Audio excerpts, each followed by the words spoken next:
Hello everyone, I'm Kim and welcome to my sewing room. I hope you're all really well and are having a lovely day. This video is part of my pattern matching series and it is also a sew along. So last week I cut out all of the fabric for Simplicity 8601 version C. So the fabric has been cut out specifically to pattern match the centre front, the centre seam down the sleeve and also the centre seam in the back. So a lot of pattern matching going through this whole garment. And this video is where I'm going to sew it all together so we can see all of that beautiful pattern matching throughout the garment.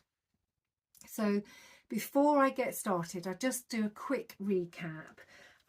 So the fabric I'm using is this Frida Kahlo fabric, and I can't remember the composition off the top of my head, so I'll put it on the screen, but it's nice and floaty. It's a bit semi-sheer, so it's probably going to be great for the warmer weather. So that's it's a fabric.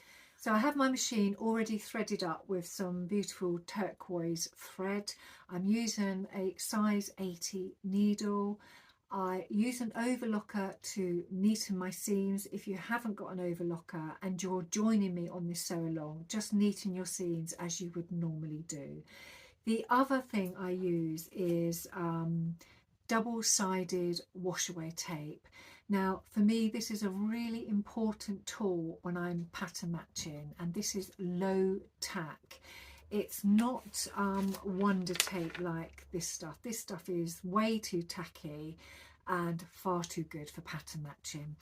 So I just buy this off of Amazon. I will put a link in the description. So if you are joining me on this so long, I thought I'd just forewarn you that I don't follow the instructions step by step. I have made this top before, so I know I will probably do the construction in a different order. So step number one, we first of all need to stay stitch our neckline. You always stay stitch from the highest point down. So I'm going to do the two front pieces and then the two back pieces. Now we have a front centre seam and a back centre seam, and the seam allowance on those seams needs to be overlocked. So I have overlocked from the top of each of those pieces all the way down to the bottom, and I have run the blade just along the edge of the fabric. I haven't cut any of that fabric away, I have just overlocked it. So the two front pieces, the centre seams have been overlocked, and the two back pieces, the centre seams have been overlocked. And the next step now is to pattern match the front centre seam.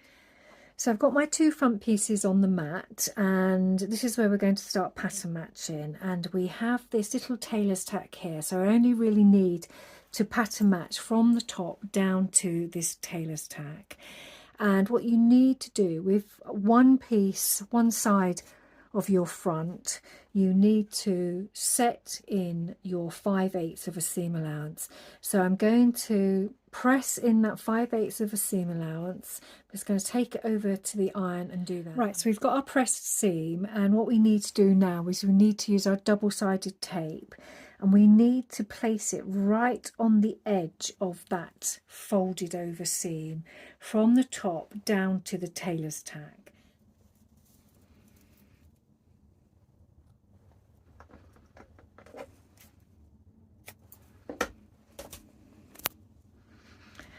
And I am just literally going to place it right on the very edge.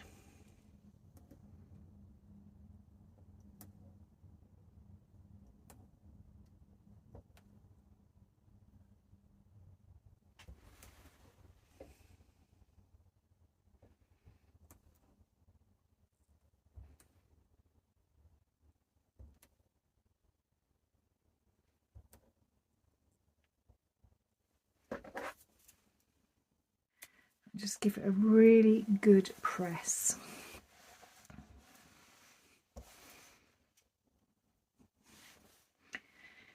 Now that little bit there is not right to the edge, so I'm just going to pull it off slightly to reposition it.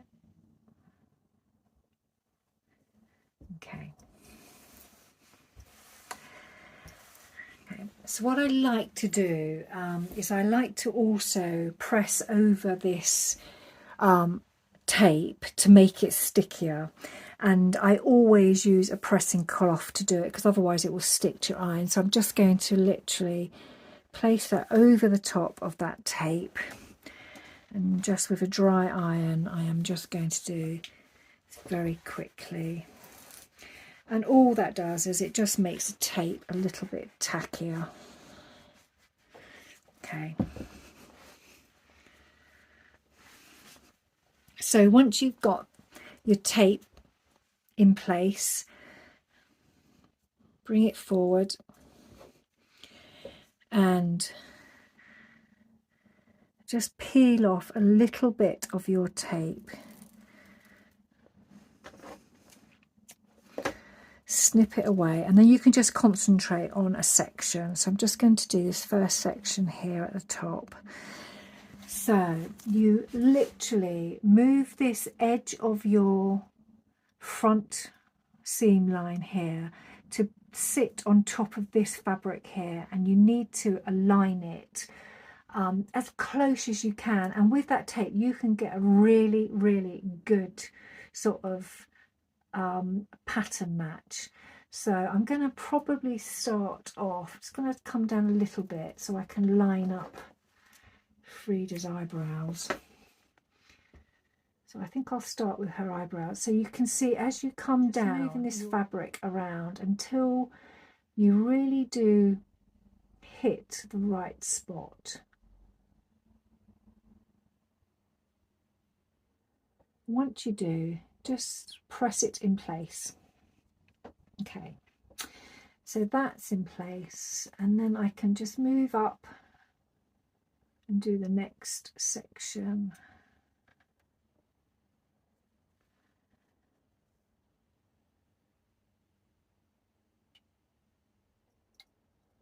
I mean, that is just perfect.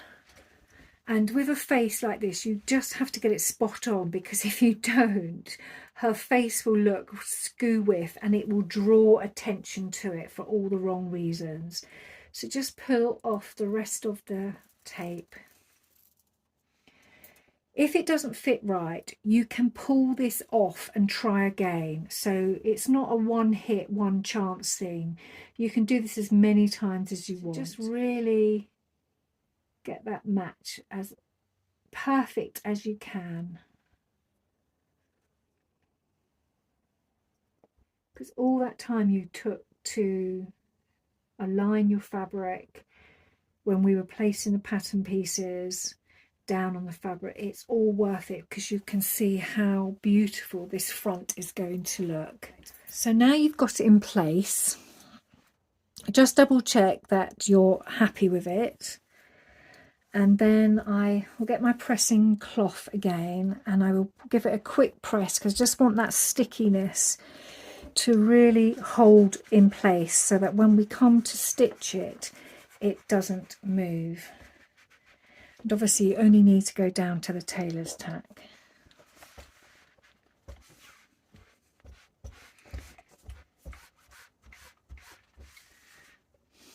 Okay. So once that's done, if you bring your two pieces to the wrong side, you can see that where you pressed over that seam allowance, you've got this lovely line creased into the fabric, and that is where you're going to stitch. So you're just going to take it over to your machine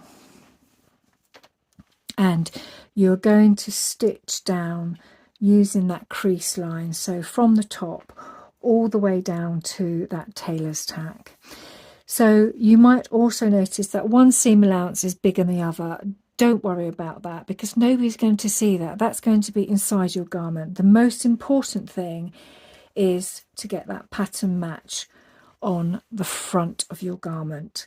So I'm just going to go and stitch that front seam. Right, so here she is straight from the machine. So before I actually check to see whether it's worked, I'm just going to press in those stitches.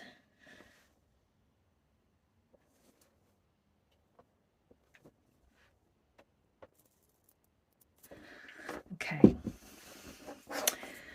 and then we open it up to see whether she has been pattern matched. Oh yes, beautiful. Right, I'm just going to press her from the wrong side. I'm going to open that seam up. Now obviously it's got this tape stuck in the seam allowance. I'm just going to prise it open very gently because this fabric is really quite frayy. So you can see why I overlocked originally.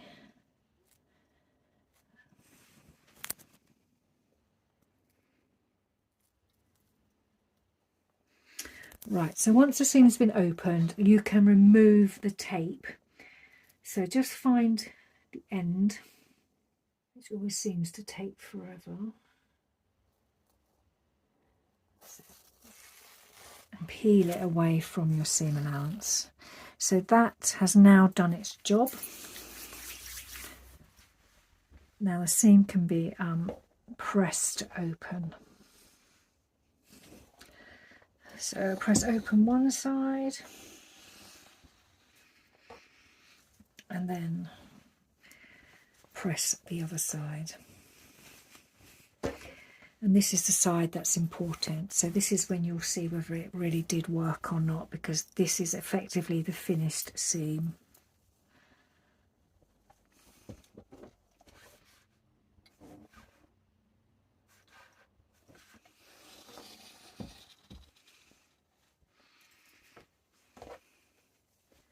So that is the front of your top, and I think that's a really successful first pattern match seam of our top. So that's great. So we can move on to the next stage now. So now I've moved on to the back. So these are the two back sections, and we have a tailor's tack here. So this is where the opening at the back will be.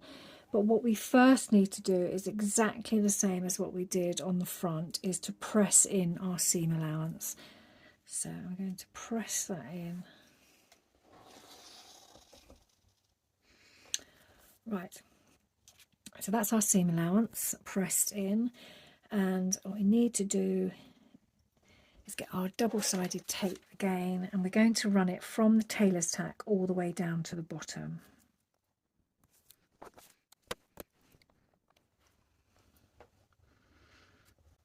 Bring it forward and then start doing your pattern matching. So I'm actually going to pattern match this head first. So I'm just going to take the tape. I think I'll take the tape all the way off. I'm just going to pattern match that head.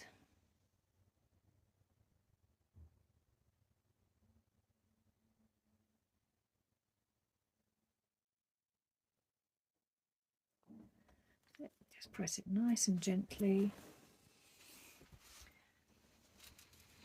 And just gently pat it into place. And try not to stretch the fabric, because there is a temptation to stretch the fabric, but just ease it in.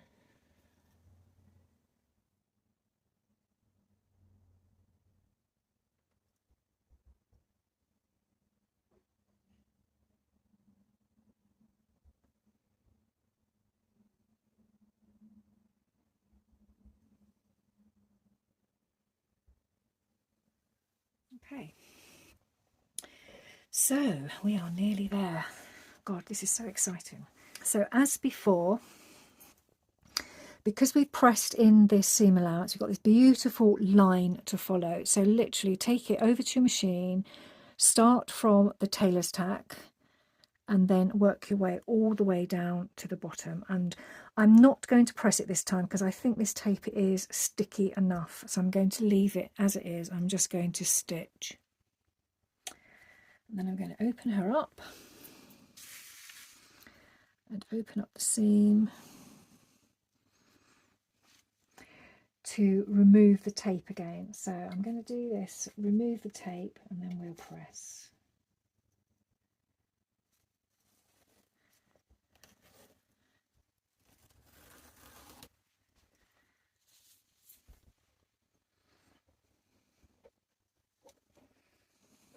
We can really check out our pattern matching.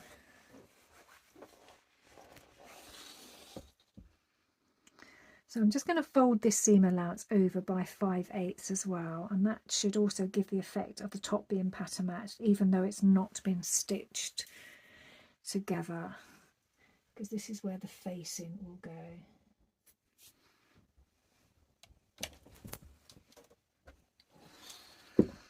Perfect.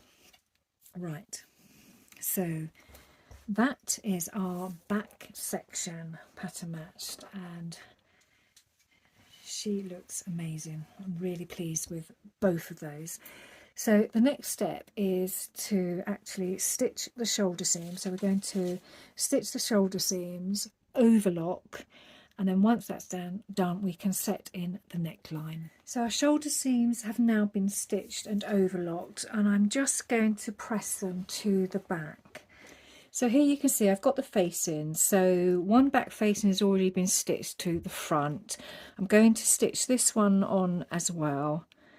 And then once that's stitched on, I'm going to trim it down, and then I'm going to overlock all the way around the outer edge.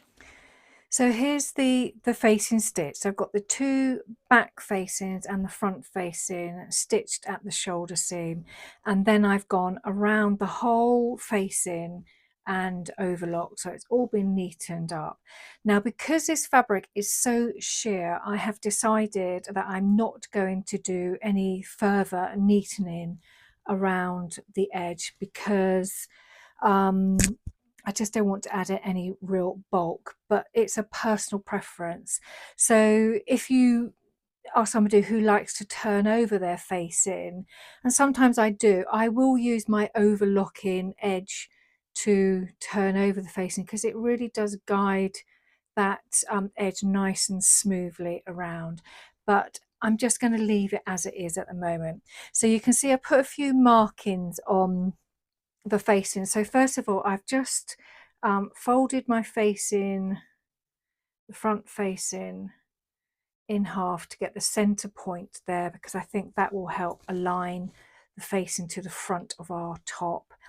And I've also put the seam allowance in just slightly here and down. And here is the tailor's tack mark for joining up this part of the facing. Now in the instructions it tells you to join that up first before putting the facing into the top. I'm not going to do that, because I just think it makes it really difficult to put in. It just have to contort yourself. So what I'm going to do is I'm just going to make sure first of all that that matches the back opening. So I've got the back opening to my top here, and I'm just going to really just open it up. So that's where it's been stitched to, the back opening, and I just want to make sure that it is in the same place. So just line it up, and it is great. So it's on the same place. Now if it wasn't, if it was lower down or further up, I would just change that marking, because that's what I'm going to stitch to when I put the facing into the top. So the instructions tell you to then attach the facing to the top, but I'm just going to do a few things before I come to that stage. So first of all, I've taken the opportunity to put a label into my facing. So I've used a beautiful Sarah Hart label, and it's nice and flat, so I've stitched that on whilst it's flat, and I just think that looks really pretty. As well as that, the instructions further along tell you that this top has a button and loop, and I am not a fan of button and loops because I can never do them up, and they always seem to come undone. So what I have started to do is to actually make small tabs that I insert into the back opening, and on these little tabs I put snap poppers, so that when I put my tops on, I just use my snap popper to close the opening, and it stays closed until I'm ready to take my top off. So all I do is I just get a long piece of fabric 2 inches wide, and with right sides together I just stitch down 5/8 of an inch. Right, so once I've stitched down, I just trim off the excess, and then I just pull it to the right side.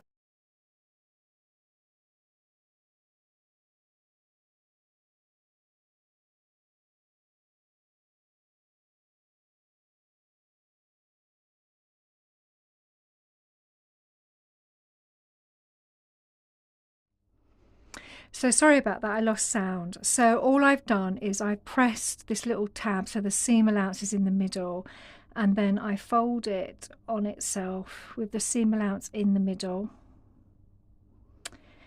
and then I just literally stitch down, across and down. And even though this tab's really long, it will be cut back quite significantly once I've stitched it into the facing. Right, so there's my little tab all stitched. So now I've got her, I can pin the facing to the top. So let's get our pins.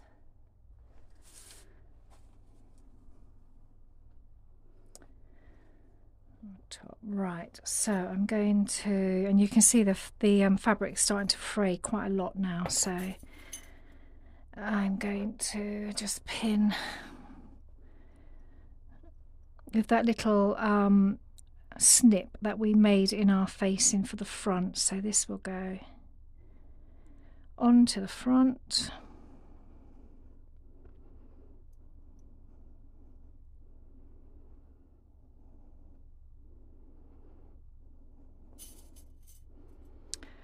So the first pin in connects the front seam to that centre notch that I made in the facing.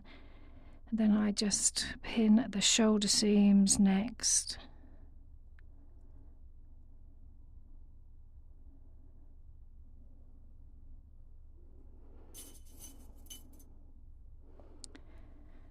And then I bring the facing all the way around to the back and opening up at the back.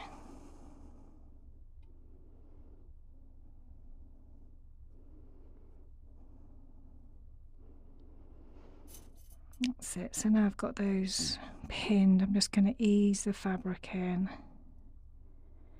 between each of those pins.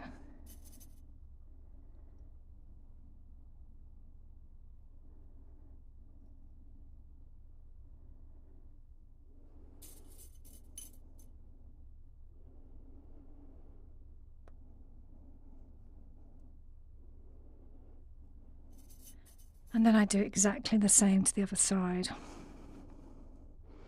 So I bring my shoulder seam to that. So I bring my shoulder seam to the seam in the facing that attaches the front and back facing, so that's nicely aligned.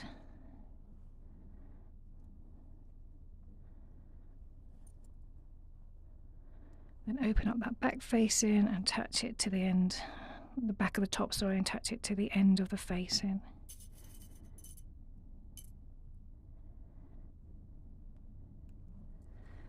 Right, and then just ease in and pin the 2 pieces together between each of those pins.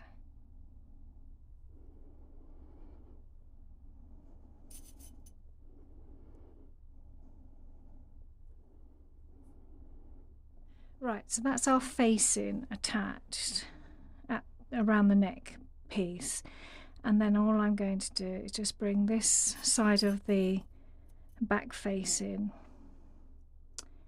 and then open up the back part of the top and then just pin it in place.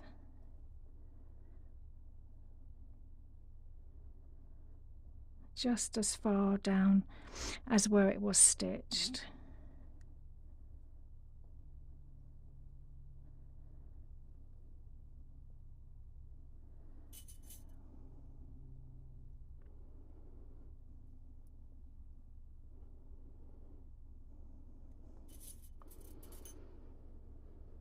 And then I'll do the same on the other side. So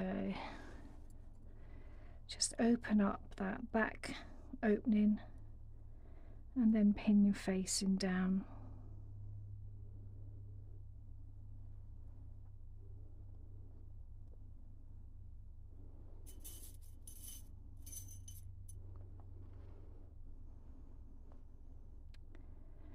As far as the notch.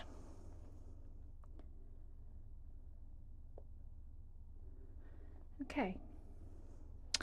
So now that's all pinned in, what I'm going to do is I'm actually going to stitch from the notch all the way around the facing and back down the other side and finish on the notch on the other side.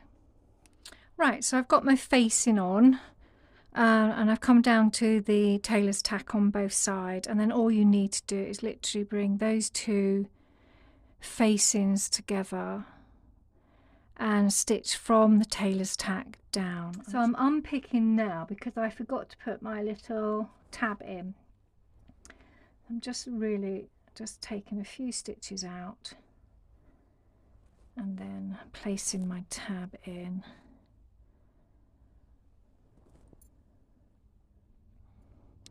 And I can feel it from this side, so I can see it comes out to about there, which is way too far, so I just want it about there. So it's I can feel it underneath, so I know that tab finishes there. So I'm just gonna pin it, and then I'm going to just re-stitch sort of around that corner again.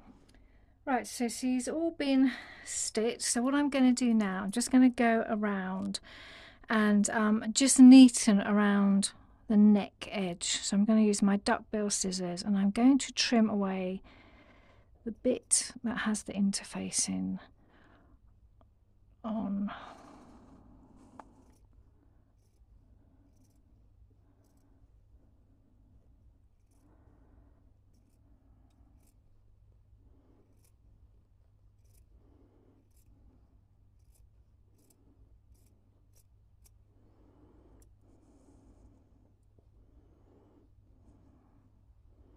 And snip that off. I'm just going to press this seam allowance towards towards the interfacing, and then once I've done that I'm going to understitch around the facing. So I'm just going to take my time to do that.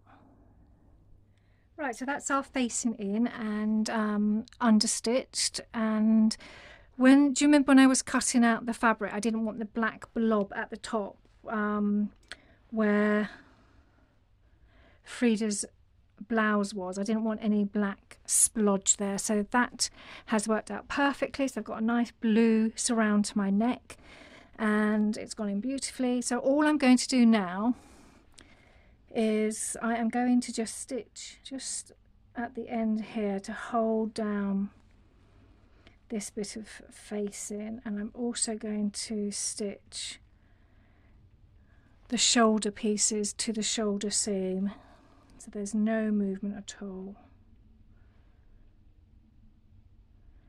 And hopefully that will prevent the facing from flipping to the front of the garment.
Okay, so next I'm going to stitch the side seams and overlock.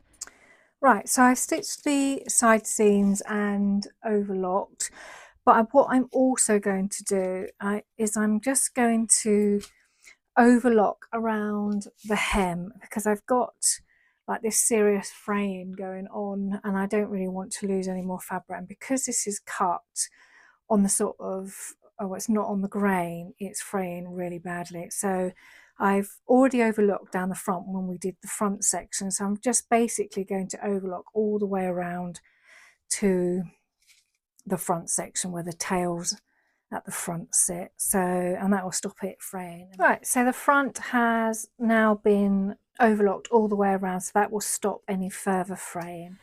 Right, hello everyone. I've had to nip back into the video because the video that I originally recorded was way too long and my poor little phone would not upload it to YouTube, so I've had to split it in two.